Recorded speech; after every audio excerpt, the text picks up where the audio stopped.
Hi, I'm Shadrach McCord, and I'm gonna vlog about American aviator Charles A. Lindbergh.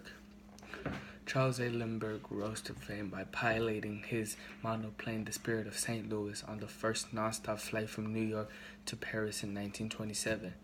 After the kidnap and murder of his infant son, he moved to Europe in the 1930s and became involved with German aviation development. Despite objecting to American involvement in World War II, Lindbergh eventually flew 50 combat missions.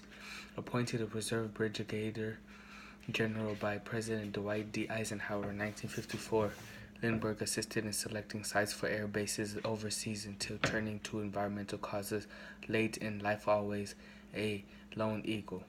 Lindbergh was a young air pilot in 1927 when he ordered and configured a small monoplane to his own design, christened it to the Spirit of St. Louis, and then flew from a rainy airstrip on Long Island to Paris nonstop in 33.5 hours.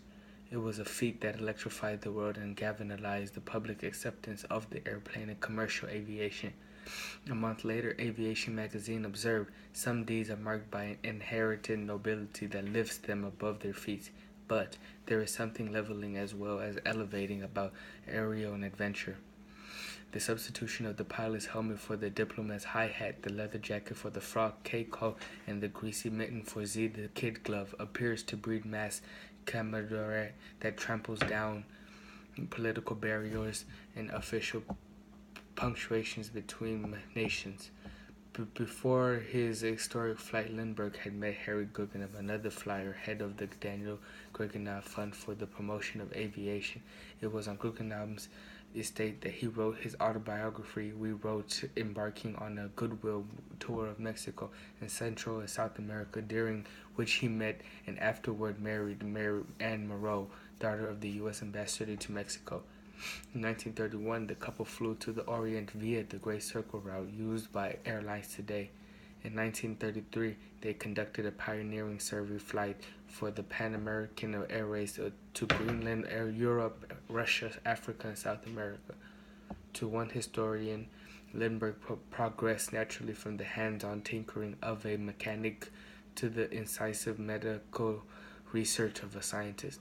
After he was hired as technical advisor to Transcontinental Air Transport, forerunner of Transworld Airlines, it quickly became known as the Lindbergh Line. He was prevailed upon the required single-engine takeoff power on the DC-1 forerunner of the legendary DC-3. For PA, he supervised the introduction of blind flying as well as the design for PA's first transocean clippers. Earlier, he had prevailed upon the Guggenheims to fund research by rocket pioneer Robert H. Goddard. Writer Brandon Gill called Lindbergh a very dark person, to whom the horror was the fame he had secured by accident. The kidnapping and murder of his infant son in 1932 made him even more reclusive, and in 1935 the Lindberghs moved amongst secretly to England. There followed 3 visits to Nazi Germany, flight testing of the lucrative aircraft, and recipe of a medical from Hermann Göring.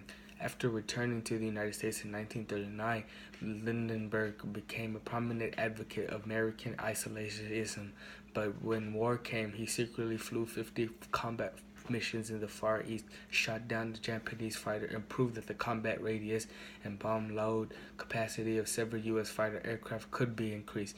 President Dwight Eisenhower made Lindbergh a reserve brigadier general in 1954, and Lindbergh thereafter joined in selecting forces of air bases overseas and in the deliberations of Air Force Scientific Advisory Board. His commitment to environmentalism came late, but by 1970 he was again a lone eagle opposing development of supersonic transport on environmental grounds. 2 years later, after building a home in the jungle a mile from a missionary church he helped restore on Hawaii, he died of cancer and was buried on a knoll overlooking the Pacific. Today, his gravesite continues to draw several hundred visitors daily. And that is Charles A. Lindbergh's vlog. Thank you.